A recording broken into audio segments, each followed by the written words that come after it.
Joining us right now via Zoom chat is Robert Spencer from Jihad Watch. Good morning to you, Robert. Good morning, Joe. How are you? Praise be to God, I am alive, and that counts. Yes, indeed it does. How are you, sir? Just great, thank God. You know, just the other day, I reported the story of this gentleman in the UK who blew himself up in a taxi cab. And, it was just like every other news story that I was trying to follow that day. I saw the headline, and it seemed pretty innocuous at first. And then I remember seeing, wait, hold on, this guy converted to Christianity? Why is he blowing himself up in front of a hospital? I mean, these questions began to ruminate in my mind, and then I began to see articles such as the one you have on your website. You have actually, I think, 3 different ones over at jihadwatch.org. And here's one of the titles, Did a Christian Just Blow Himself Up for Jesus? And then I saw other outlets starting to say there are fake conversions going on in the UK to make it easier for certain people to come into the country. Can you tell us what is going on?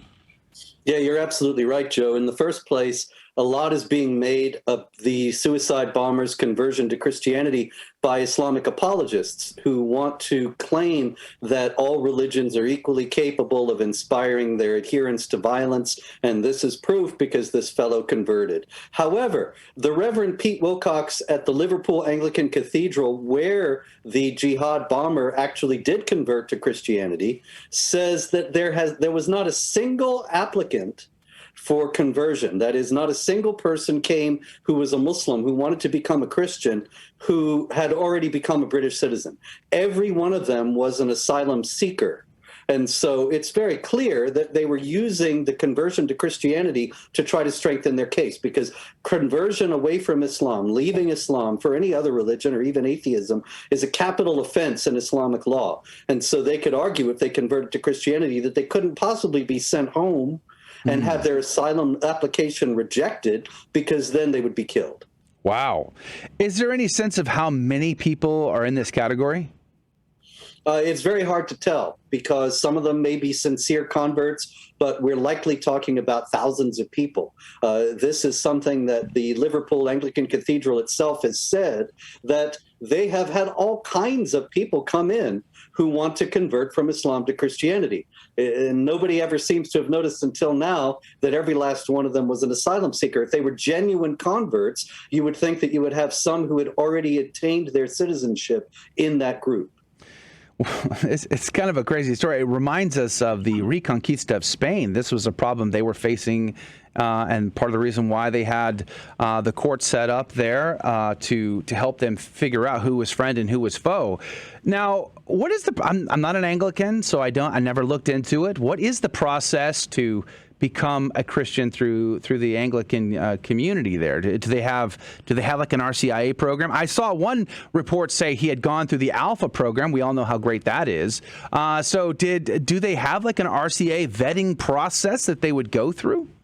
Well, that's what's kind of ironic about it, of course. I'm not an Anglican either, but of course the Anglican Church is famous for not really believing in anything, or believing in essentially the Democratic Party platform at prayer. And so the idea that there's some kind of serious instruction in Christianity that these people get, I'm not familiar with it in detail, but I would be surprised if it contained any real bite or any actual substance. Do you think that the Anglican clergy knew that this type of thing was happening and were cooperating with it?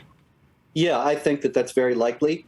It's a scandal that is not only in Britain, but in the United States as well. And that is that many Christian organizations have been pressing their governments to bring in more refugees, because they are at the forefront of the refugee resettlement process. They get millions of dollars, sometimes even hundreds of millions of dollars, to participate in this refugee resettlement. And so they have every reason to go along with something like this, even if they know that it's a charade.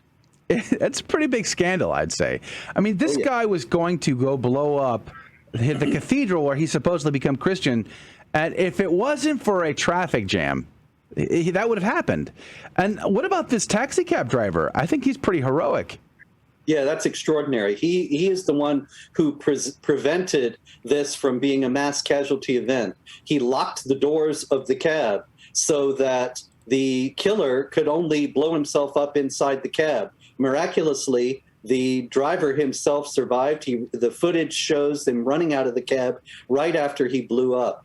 Also, it must also be noted that it's possible, it's just within the realm of possibility that this was a real conversion, and that later he fell under the influence of Islamic jihadis who told him that he had sinned gravely against Allah by converting to Christianity, because, as I noted, it's a capital offense in Islamic law, and told him that the only way he could atone for it would be to carry out something of this kind, because there's nothing greater than jihad, according to Muhammad, the prophet of Islam, and the Quran guarantees paradise in chapter 9, verse 111, to those who kill and are killed for Allah. And so a suicide bombing can atone for a great many sins in the Islamic framework. If you blow yourself up and you kill some infidels, then that guarantees you a place in paradise no matter what you've done. So even if you've done something so terrible as to convert to Christianity, you'll still get in.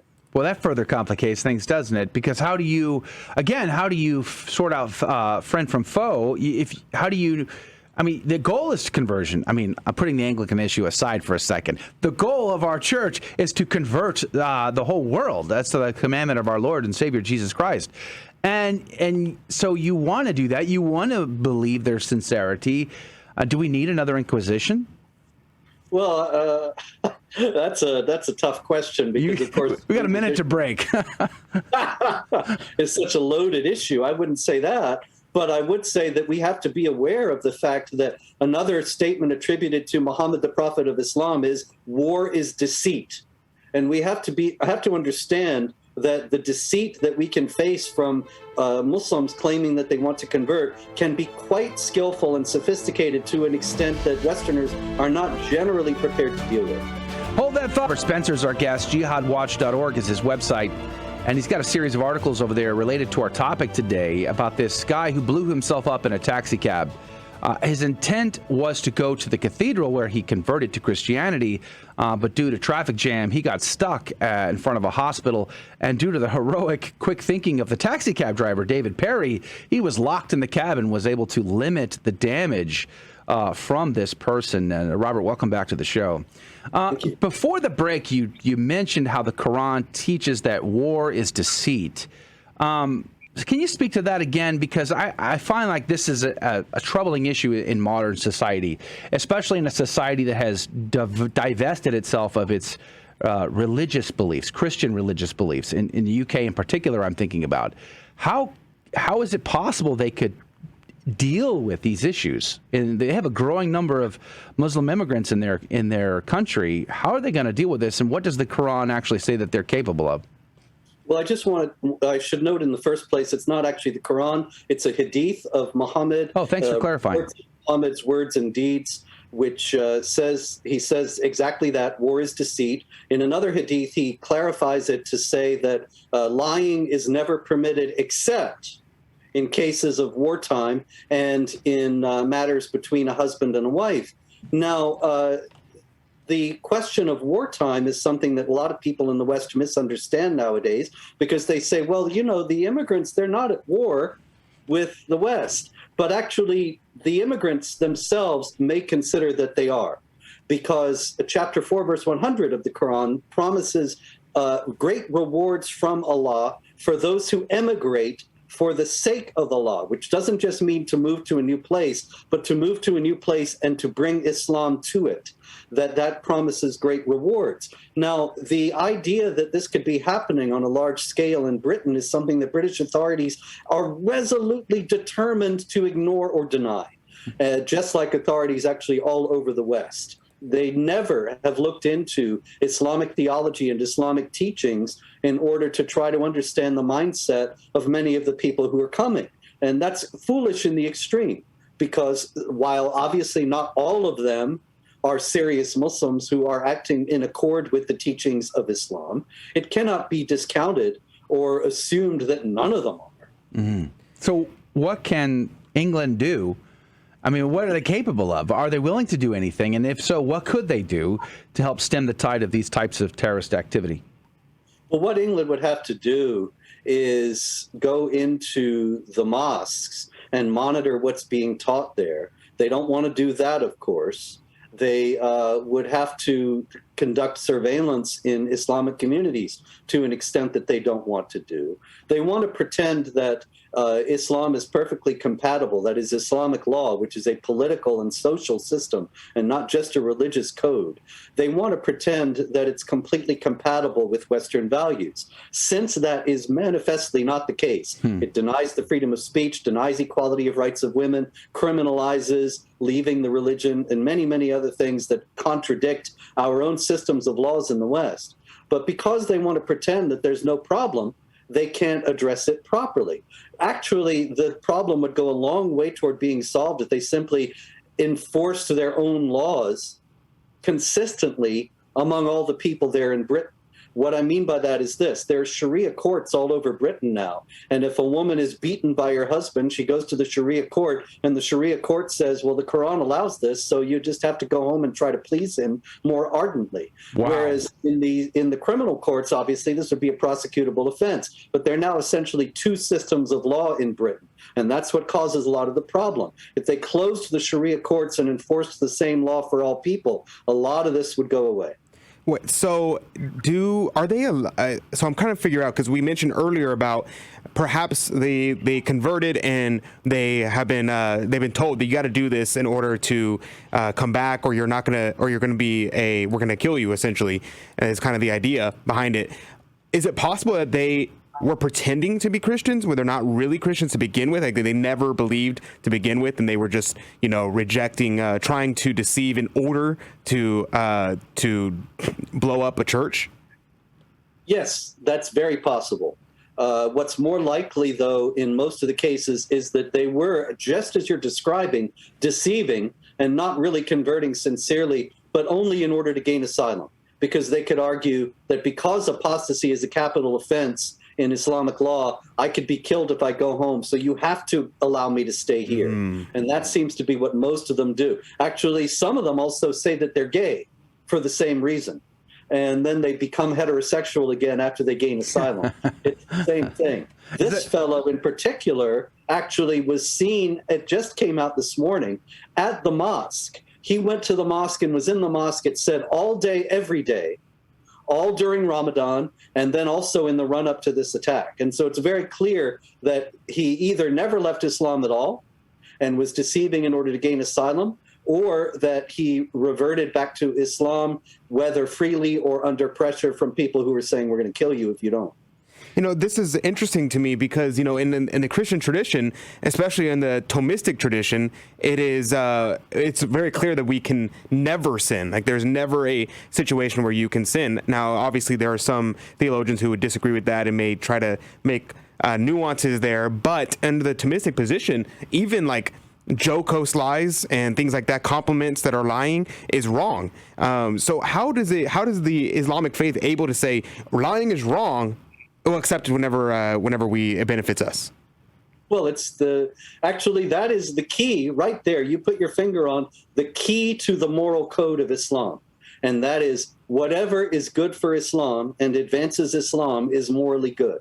And so Islam superficially has the moral code of Christianity. That is, do not kill, do not commit adultery, do not steal, and so on and so on. However, every one of those has caveats based on what's good for Islam. And so if you are lying, then it's wrong. But if you are lying in a way that benefits Islam, then that's fine. And so he can lie and say he converted to Christianity, or any given Muslim in Britain can lie and say they converted to Christianity so that they can get into Britain legally and then spread Islam there. Just a couple of weeks ago, I finished not a novel, but a book on the 16th century and the sea battles between the Ottoman Empire and Europe. And I love history, so I like going through books just like that. And it reminded me of the Great Struggle. Well, right now, we're not seeing great sea battles, but we are seeing mass immigration across the whole world. We just interviewed Joshua Phillips from Epoch Times about his journalistic investigation into the UN pushing the immigrants coming across the American southern border and how they were manipulating these asylum laws and all of these release into the U.S. laws and all of that. In Europe, we're seeing these troubles in the UK. Is Poland the only country holding out, or what is the current status of countries in Europe that used to be Christian that are struggling with this issue? Poland, Hungary, very much so, the Czech Republic to a lesser degree. Central Europe is doing much better than Western Europe in holding out on this. But you're absolutely right. Mass migration is the primary means of jihad at this point. It's extraordinary because it's something that would only be possible and is only possible because of the fact that the West is ruled by globalist, socialist, internationalist leaders who want to bring in all these people into the country and dilute the native culture and heritage and society. And so this is something that's happening. They are aiding and abetting the jihad without caring. I think they realize what they're doing, but this is something that they simply don't care about.